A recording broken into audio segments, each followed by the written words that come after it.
الحمد لله نحمده ونستعينه ونستغفره ونؤمن به ونتوكل عليه ونعوذ بالله من شرور أنفسنا ومن سيئات أعمالنا ومن يهده الله فلا مضل له ومن يضلل فلا هادي له ونشهد أن لا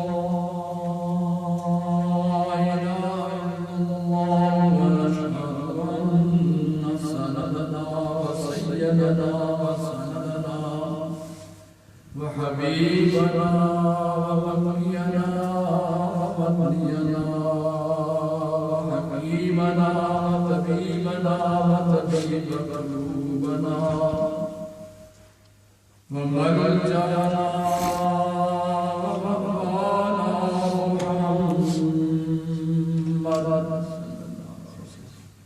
محمد عبده ورسوله أما بعد فأعوذ بالله من الشيطان الرجيم بسم الله الرحمن الرحيم سبحان الذي يسرى بعبده ليلا من المسجد الحرام إلى المسجد الأقصى إلى المسجد الأقصى الذي باركنا حوله لنريه من آياتنا إنه هو السميع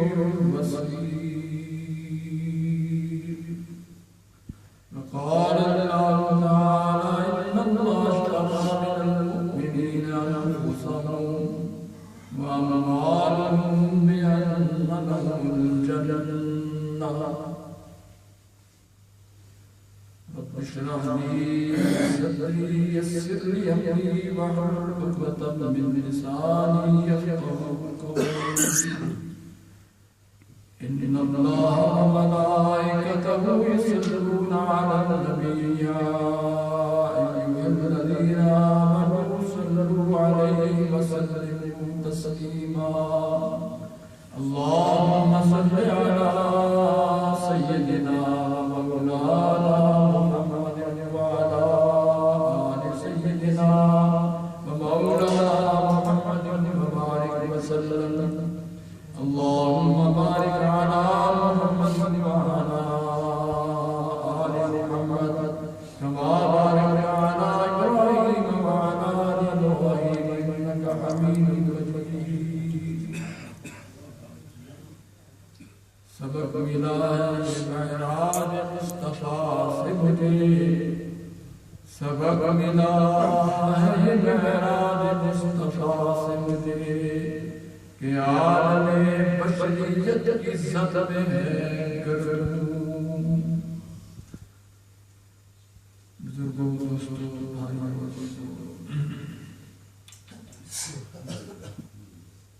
ایک ہوتا ہے شوبدہ اور ایک ہوتی ہے کرامت اور ایک ہوتا ہے معجزہ تینوں خوارق میں شامل ہیں خلق عادت کے خلاف انہونی چیز ہوتی ہے تینوں میں جو انسان کی عقل سے ماورا ہوتی ہے لیکن تینوں میں فرق یہ ہے کہ جو شعبدہ ہوتا ہے وہ بھی انسان کی عقل حیران کر دیتا ہے لیکن شعبدہ انسان کے اپنے اختیار میں ہوتا ہے جس وقت چاہے مداری آپ دیکھتے ہیں وہ مدار کی گلی میں ہو تو وہاں بھی وہ شعبدے کر دیتے ہیں گھر میں ہو ہال میں ہو کسی جگہ ہو پاکستان میں ہو انڈیا میں ہو کہیں بھی ہو وہ شعبدہ کر دیتے ہیں یہ اس کی اختیار میں ہوتا ہے انسان کی عقل تو اتنی یہ ایک پوری انسٹیٹیوٹ بن چکا ہے شعبدہ بازی اب یہ مداری پن اور یہ چیز جو ہے وہ ایک شعبہ بن چکا ہے لندن میں کلاسز ہوتی ہیں فرانس میں جرمنی میں کلاسز ہوتی ہیں بڑے بڑے کلاسز ہوتی ہیں بڑے بڑے اسکول اور کالج بن گئے ہیں آپ دیکھتے رہتے ہیں اکثر کہ عجیب طرز کے مشورے کرتے ہیں، کبھی آنکھوں سے آگ نکالتے ہیں، منہ سے سانپ نکال رہے ہیں، کبھی کچھ نکال رہے ہیں۔ مرزا غلام احمد قادیانی والد صاحب رحمۃ اللہ علیہ فرمایا کرتے تھے کہ ایک مولوی غلام احمد تھے، وہ قادیانی ہوئے تھے۔ والد صاحب فرمانے لگے کہ مجھے ملے تو کیا، میں نے کہا آپ ابھی کہیں گے میں اب مسلمان ہو گیا، کہ یہ کیسے ہو گئے آپ؟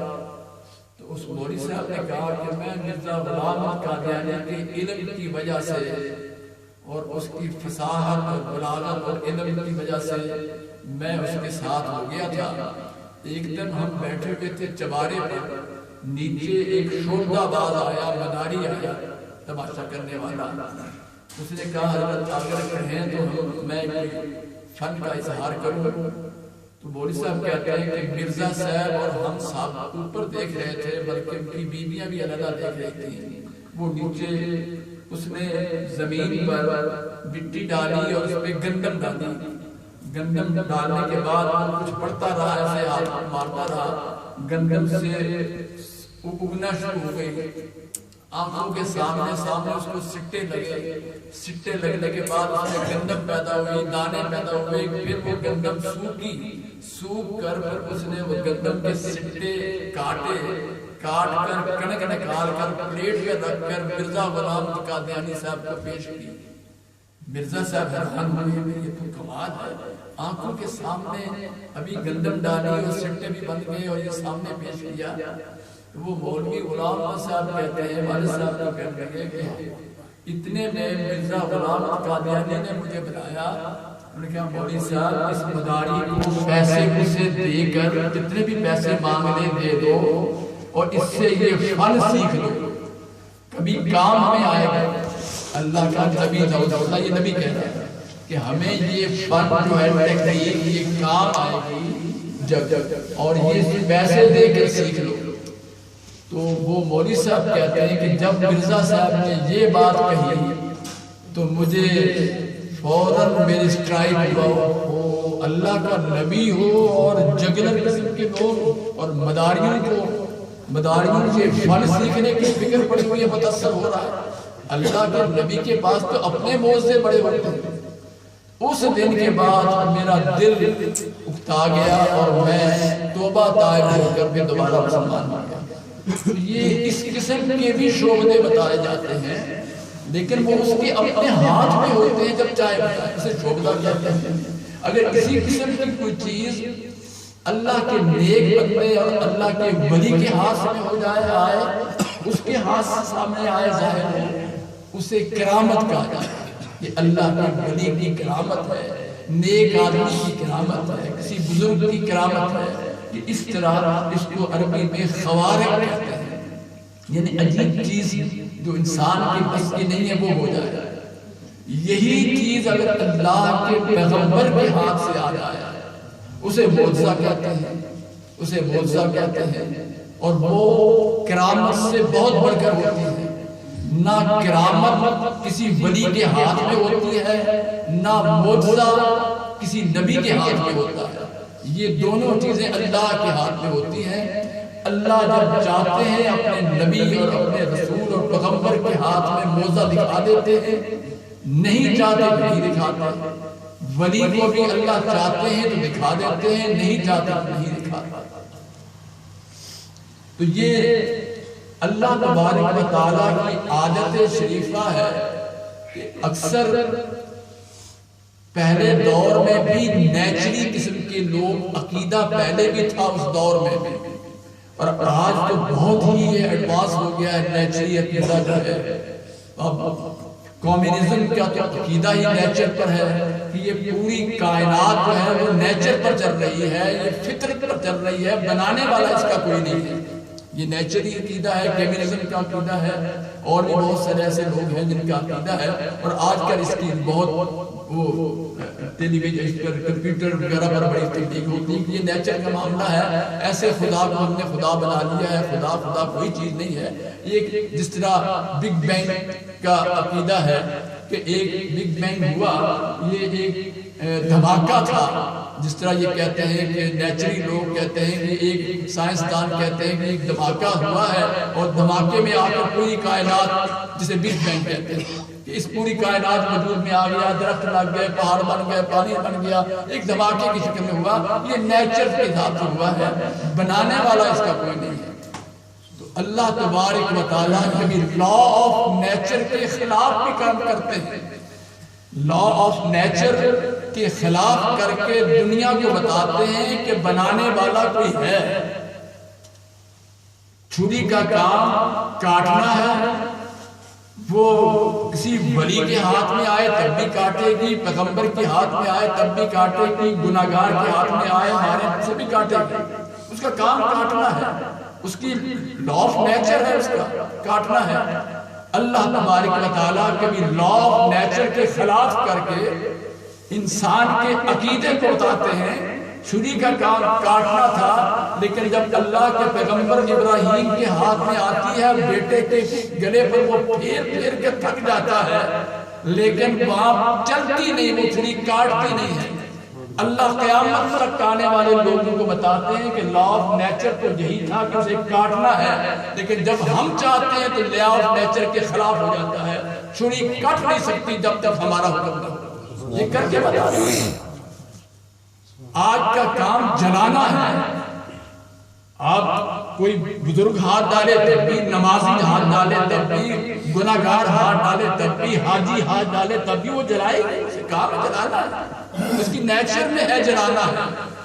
لیکن کبھی کبھی اللہ اس عقیدے کے خلاف کر کے، اس عقیدے کے خلاف کر کے، یہ نیچر بگ بینگ کا عقیدہ جو ہے اس کے علاوہ خلاف کر کے بتانا چاہتے ہیں کہ جب ابراہیم اپنے بندے کو، ابراہیم علیہ السلام کو، دنیا کی سب سے بڑی آگ، آج تک ایسی آگ کبھی جلائی نہیں گئی ہو جس کے میلوں میل تک انسان کھڑا نہیں ہو سکتا تھا، اس کے اندر پینک کے اندر ڈال کر پھینکا گیا اور آگ کا کام جلانا تھا۔ لیکن اللہ فرماتے ہیں جب ہم کبھی چاہتے ہیں تو اس آگ کے اندر بتانا چاہتے ہیں کہ اس کا جلانے کا حکم ہمارے ہاتھ میں ہے، ہم چاہتے ہیں تو وہ جلاتی ہے، نہیں چاہتے تو نہیں جلاتی۔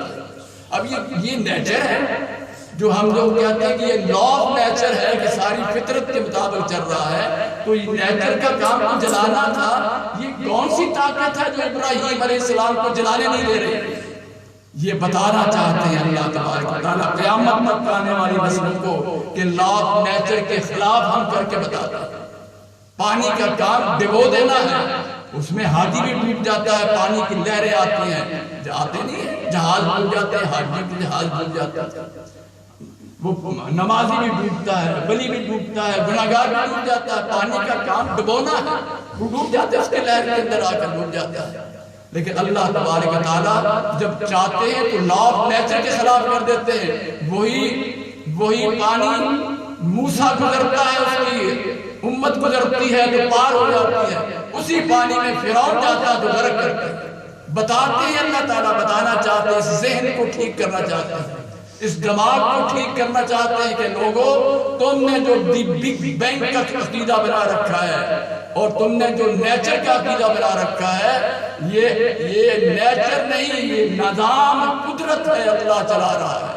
اللہ کے ہاتھ میں ہے، آگ کے جلانے کا اختیار بھی اللہ کے ہاتھ میں، پانی کے ڈبونے کا اختیار بھی اللہ کے ہاتھ میں، پانی کی ہواؤں کا کام بھی اللہ کے ہاتھ میں ہے۔ اللہ اپنے نظام کو بتانے کے لیے، اپنی الوہیت کو بتانے کے لیے، اپنی کبریائی کو بتانے کے لیے، اپنی وحدانیت اور قدرت اور طاقت کو بتانے کے لیے کبھی کبھی اللہ انسانوں کے عقل کو ٹھکانے لگانے کے لیے لا آف نیچر کے خلاف کر دے گا، لا آف نیچر کے خلاف بتا دیتے ہیں تمہارا عقیدہ درست کر لو لو اپنا، تم جو یہ سمجھ رکھا ہے کہ یہ بگ بینگ ہوا ہے، یہ بگ بینگ کا یہ عقیدہ غلط ہے، اس کو کوئی بنانے والا ہے، ہم نے بنایا ہے، ورنہ نہیں ہوا تو کیوں نہ ڈوبا وہاں موسیٰ، کیوں نہ اس کی امت ڈوبی، کیوں نہ ابراہیم جلے، کیوں نہ اسماعیل علیہ ابراہیم ذبح کیوں نہ ہوئے چھری سے؟ کوئی طاقت ہے جو نہیں جلانے دیتے۔ اسی طرح اللہ تبارک و تعالیٰ نے حضرت آقا و مولا حضرت محمد رسول اللہ صلی اللہ علیہ وسلم کو معراج پر لے جا کر لا نیچر کے سارے قوانین کو ختم کر کے رکھ دیا، سارے قوانین کو ختم کر دیا۔ وہ کیا چیز تھی؟ اب تو اکثر جو نیچری لوگ ہیں یا بعض پرویزی لوگ بھی، قادیانی بھی اس کو نہیں مانتے، قادیانی بھی نہیں مانتے کہ حضور صلی اللہ علیہ وسلم معراج پر خود گئے تھے، پرویزی بھی نہیں مانتے، جو منکر حدیث ہیں جو حضور صلی اللہ علیہ وسلم کی حدیث کو نہیں مانتے۔ بہت سارے ایسے طبقے پیدا ہوئے ہیں جن کے نزدیک حضور اقدس صلی اللہ علیہ وسلم کی معراج جسم کے ساتھ نہیں ہوئی ہے، وہ کہتے ہیں روحانی طور پر ہوئی ہے۔ بھئی روحانی طور پر ہوئی ہے تو یہ کون سا کمال ہے؟ پھر اللہ نے اتنا بڑا دعویٰ کرنے کی کیا ضرورت ہے؟ میں نے آپ کے سامنے ابھی آیت پڑھی ہے، سبحان الذی اسریٰ بعبدہ، وہ پاک و ذات ہے میری، وہ اللہ کی جس نے اپنے بندے کو سیر کرائی لے گیا، اپنے بندے کو لے گیا۔ اگر وہ خواب میں آنا تھا، وہ تو میں بھی کئی دفعہ لاہور پہنچا ہوتا ہوں، کبھی مدینے پہنچا ہوتا ہوں، کبھی میں طواف کر رہا ہوتا ہوں، کبھی میں کراچی پہنچا ہوتا ہوں۔ یہ کون سا کمال ہے نبی کا؟ یہ اللہ کے نبی کا کون سا کمال ہے کہ خواب کے اندر آپ نے جنت بھی دیکھ لی، جہنم بھی دیکھ لیا، فرشتوں کو بھی دیکھ لیا، اللہ کو بھی دیکھ لیا، اپنے اندر روح کے لحاظ سے دیکھ لیا۔ تو یہ اللہ کے نبی کا کون سا کمال ہے؟ اللہ کے نبی کا نہیں، اللہ کا کون سا کمال ہے جو اللہ یہاں بیان کر رہے ہیں کہ سبحان اللہ؟ یہ تو لفظ وہاں بولا جاتا ہے جو بہت بڑی ڈومیننٹ پوزیشن ہو جس کی، یہاں میری قدرت دیکھو لوگو، سبحان اللہ، میری قدرت دیکھو، میرے اندر یہ طاقت ہے کہ اسریٰ بعبدہ لیلا من المسجد الحرام الى المسجد الاقصی۔ ہم ایک رات کے اندر ہم اپنے پیغمبر، اپنے بندے کو کہاں سے کہاں لے گئے۔ یہ اگر یہ روح سے ہوتا تو سبحان کا لفظ ہی باطل کر دیتا ہے ساری چیزوں کو۔ خواب میں تو آپ بھی پہنچتے ہیں، کیسے پہنچتے ہیں، مولا پہنچتے ہیں، سارے پہنچتے رہتے ہیں، ہم نے خواب میں دیکھتے رہتے ہیں۔ یہ اللہ کے نبی کا کون سا کمال ہے؟ اور پھر کہتے ہیں کہ رات کو ہوا۔ رات کو کیوں ہوا؟ دن میں کیوں نہیں ہوا؟ آپ کے معراج رات کو ہوا، دن میں کیوں نہیں ہوا؟ یہ تو رات کی قدر تو ان کو پتا ہے جو رات کو جاگنے والے ہیں، جن کو تہجد نصیب ہوتی ہے انہیں پتا ہو رات کی تنہائی میں کیا سرور ہوتا ہے، کیا نشہ ہوتا ہے۔ اور بندے اللہ کے بندے جب رات کو جاگتے ہیں، جو رات کی تنہائیوں میں جو لطف آتا ہے، ایک عام آدمی جب رات کو کرتا ہے تو اس کے لیے عجیب نظام ہوتا ہے۔ تو اللہ کے پیغمبر کو اگر دن میں لے جانا ہوتا تو پھر صدیق اور ابو جہل میں کیا فرق ہوتا؟ پھر صدیق اور ابو جہل میں کیا فرق رہتا؟ اگر دن میں جاتے تو صدیق بھی دیکھ رہا ہوتا، ابو جہل بھی دیکھ رہا ہوتا، وہ محمد جا رہے ہیں صلی اللہ علیہ وسلم جا رہے ہیں، تو پھر صدیق اور فاروق میں کیا فرق ہوتا اور ابو جہل میں کیا فرق ہوتا؟ یہی تو تھا کہ ابو جہل جب آیا صبح ابو بکر صدیق کے دروازے پر آیا اور کہا کہ ابو بکر کوئی یہ کہے کہ راتوں رات میں گیا بیت المقدس گیا اور وہاں سے عرش معلیٰ کی سیر کر کے بھی آ گیا، نیچے آ گیا اور وہاں بستر بھی گرم تھا، کنڈیاں ہل رہی تھی، وضو کا پانی وہیں پڑا ہوا تھا، یہ ایسا کوئی کہے یہ ہو سکتا ہے؟ حضرت ابو ہے صدیق ہوتا ہے۔ صدیق میں اور میں یہی فرق ہوتا ہے کہ وہ دیکھے، ابو جہل دیکھ کر بھی، سامنے دیکھ کر بھی وہ نہیں اقرار نہیں کرتا، اور فاروق ابو بکر کے اندر یہ فرق ہے، صدیق میں بن دیکھے ایمان لاتا۔ اس نے کہا ابو جہل بتا کہنے والا کون ہے، پہلے یہ بتا کہ تیرا کہنے والا کون ہے۔ اس نے کہا یہی تو بتانے آیا ہوں، وہی تیرا یار، تیرا دوست محمد صلی اللہ علیہ وسلم، وہی تو۔ حضرت صدیق نے دروازے پر کھڑے کہا ابو جہل رب کعبہ کی قسم ہے اگر یہ بات محمد عربی نے کہی ہے تو پوری کائنات کی بات جھوٹی ہو سکتی ہے، میرے محمد کی بات جھوٹی نہیں ہو سکتی۔ اسے کہتے ہیں صدیقیت، جو بن دیکھے دلیل نہیں مانگتا۔ صدیق دلیل نہیں ماننا کرتا، اور ابو جہل دلیل مانتا ہے پھر بھی نہیں ہوتا۔ یہ فرق ہے، اگر دن میں ہوتا اللہ لے جاتا تو صدیق کی صداقت کا کیا پتہ چلتا؟ بات صدیق میں ابو جہل میں کیا فرق ہوتا؟ یا دن میں جا رہا ہے. شاہ جی رحمۃ اللہ، سید عطا اللہ شاہ صاحب بخاری رحمۃ اللہ علیہ جلندھر کے کسی ایک دیہات میں معراج کا واقعہ بیان کر رہے تھے، اور یہی کہ وہ چلے گئے اور کنڈی ہلتی رہی، بستر گرم رہا، وضو کا پانی چلتا رہا، بستر آپ کا گرم رہا، پانی وضو کا ویسے رہا. تو بتا رہے پھر خود ہی فرمانے لگے، پنجابی کے بہت بڑے خطیب تھے، عشاء کی نماز پڑھ کر بیان کرتے تھے اور فجر ہو جاتی تھی. حضرت شاہ جی رحمۃ اللہ علیہ نے فرمایا، اور میرے دیہاتیوں، اپنی پنجابی زبان میں کہا کہ تم میرے دیہاتی بھائیوں کسانوں، تمہیں شاید بات سمجھ میں نہیں آئی، تم شادی بیاہ کے اندر وہ دوڑے نہیں گاتی ہوتی ہو، شادی بیاہ کے اندر عورتیں اور مرد گاتے ہوتے ہو کہ تیرے لون دا پیا لشکارا تے حالیاں نے حل ڈک لے.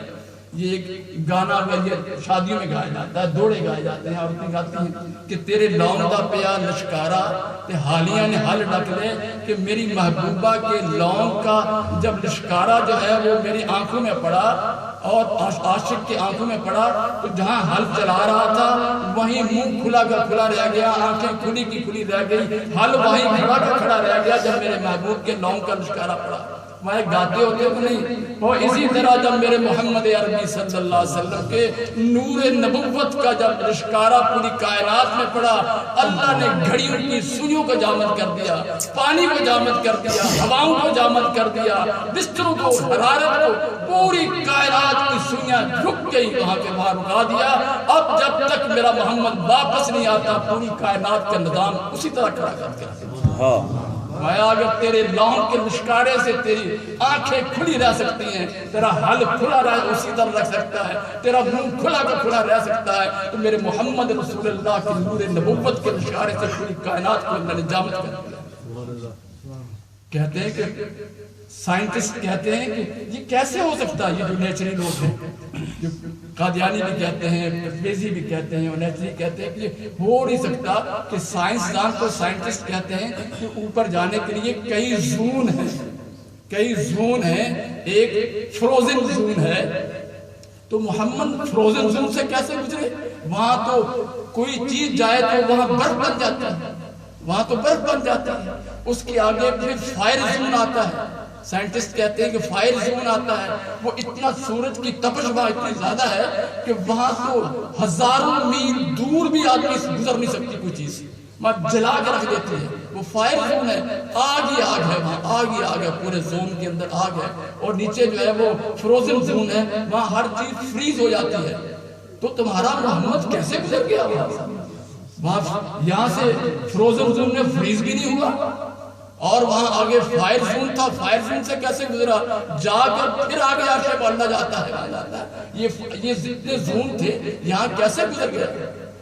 اور ہم کہتے ہیں کہ اللہ کے بندو، یہ تو ہر مذہب کا عقیدہ ہے، عیسائی ہو، یہودی ہو، ہندو ہو، ہر ایک کا یہ عقیدہ ہے کہ آدم علیہ السلام جنت سے زمین پر آئے. جو آدم جنت سے آسمان سے فروزن زون اور فائر زون کو کراس کر کر اللہ انہیں زمین پر اتار سکتا ہے، وہ خدا اپنے محمد رسول اللہ کو فروزن زون اور آئر زون سے نکال کر کیوں نہیں جاتا؟ اور پھر کون سا محمد رسول اللہ نے یہ کہا کہ میں گیا؟ کون سا یہ کہا ہے کہ میں گیا ہوں وہاں؟ نہیں، حضور نے کہیں نہیں کہا کہ میں گیا. سبحان اللہ اسرا بعبدہ، ہم لے کر گئے اللہ کے لئے، وہ لے کر گیا ہے جانے والا، وہ لے کر گیا ہے جانے والا. سبحان اللہ اسرا بعبدہ، ہم نے سیر کرائی، ہم لے کر گئے.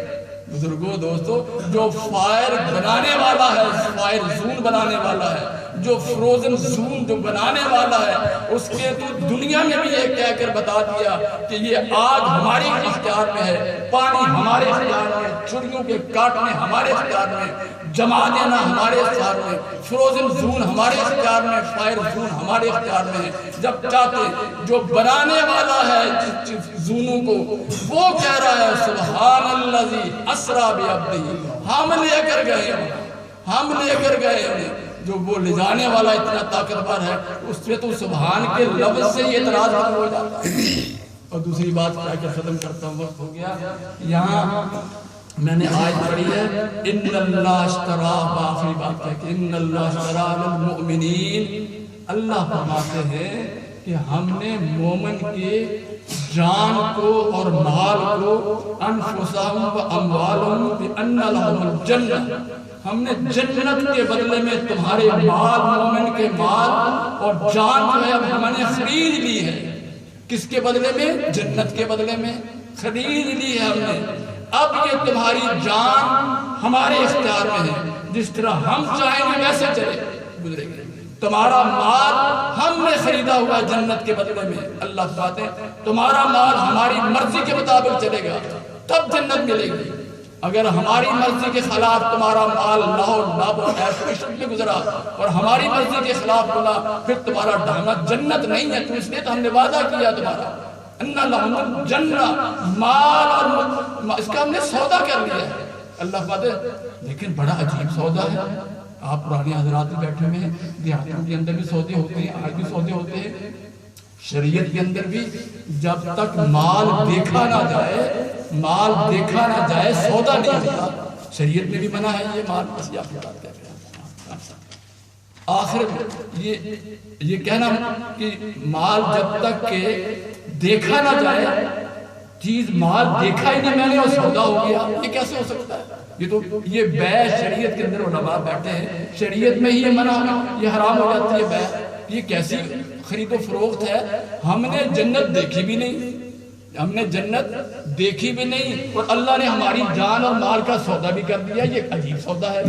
دنیا میں تو اللہ خود کہتے ہیں کہ تم بغیر دیکھے مال نہیں تو بیچ نہیں سکتے، جب تک تم نے مال خریدا ہوا ہے، دیکھے بغیر تم خرید نہیں سکتے جب تک، یا پھر اس کا وکیل ہو، تمہارا کوئی سولیسیٹر ہو، وکیل ہو، وہ جا کر مال دیکھ کر آئے اور سودا کر کے آئے جسے تم مطیع۔ تو یہ عجیب سودا تھا۔ اللہ تبارک و تعالیٰ نے تاکہ آئندہ کوئی آدمی اعتراض نہ کرے کہ بھئی کیسا سودا اللہ نے کر لیا، ہماری جان اور مال کا بغیر دیکھے سودا کر لیا، تو اللہ نے اپنے حبیب دنیا کائنات کے سچے ترین ہستی کو، جس کی ابو جہل ابو لہب بھی کہے کہ انت صادق امین، اے محمد ہم اختلاف تو تم سے کر سکتے ہیں لیکن تیری صداقت اور امانت پر ہم حرف نہیں آ سکتے۔ جس کے نام میں نقطہ نہیں ہے اس کی ذات میں نقطہ کیسے ہو سکتا ہے؟ اس کی سیرت میں نقطہ کیسے ہو سکتا ہے جس کے نام میں نقطہ ہے؟ یہ تو وہ جانتے تھے۔ تو اس ہستی کو اٹھا کر پوری امت اور مومن کا وکیل بنا کر اللہ جنت میں لے گئے۔ وہاں دکھایا کہ کل یہ نہ کوئی کہے کہ ہم نے تو دیکھا ہے نہیں، تمہارا کائنات کا سچا ترین وکیل بنا کر ہم نے محمد رسول اللہ کو جنت میں لے گئے۔ ہم نے دکھایا یہ وہ جنت ہے تیرے مومن امت کے لیے بنائی ہم نے، وہ جنت ہے۔ اس جنت کے بدلے میں ہم نے تمہارا مال، تمہاری جان کو ہم نے خرید لیا ہے۔ جاؤ بتا دو وہاں جا کر کہ جب تک تمہارا مال اور تمہاری جان ہماری مرضی کے مطابق چلے گی، یہ جنت تمہارے مقدر میں ہوگی۔ جنت کو خود بلا کر محمد رسول اللہ کو دکھایا۔ اللہ تبارک و تعالیٰ صحیح کہنا میں آقا مولا حضرت محمد صلی اللہ علیہ وسلم کے نقش قدم پر چلنے کی توفیق عطا فرمائے۔ یہ جو راتیں ہوتی ہیں خیر و برکتیں والی راتیں ہیں، ان کے تذکرے بھی خیر و برکت والے تذکرے ہیں۔ اس میں جتنا بھی ہم درود پاک جتنا بھی پڑھیں گے، جتنا بھی درود پاک پڑھیں، ویسے بھی جمعہ ہے اور یہ راتیں بھی اس لیے رات آ رہی ہیں، اس میں جتنی بھی درود پاک پڑھیں، تلاوت کریں، صدقہ دیں اور اس کا ثواب حضور اقدس صلی اللہ علیہ وسلم کے بار بار بچائے۔ اتنا یہی ہم کر سکتے ہیں اور پھر اپنے آپ کو ہم بدلنے کی کوشش کریں کہ ہمارا مال اور جان ہمارے رسول اللہ صلی اللہ علیہ وسلم قیامت کے دن شرمندہ نہ ہو کہ ہم نے تو وکالت کر دی تھی تمہارے، ہم تو مال دیکھ کے تمہارا سودا کر کے آئے تھے اور تم کیسے ہو کہ تم نے اپنا مال اور جان اللہ کے حکم کے خلاف اتارا ہے۔ آخر دعوانا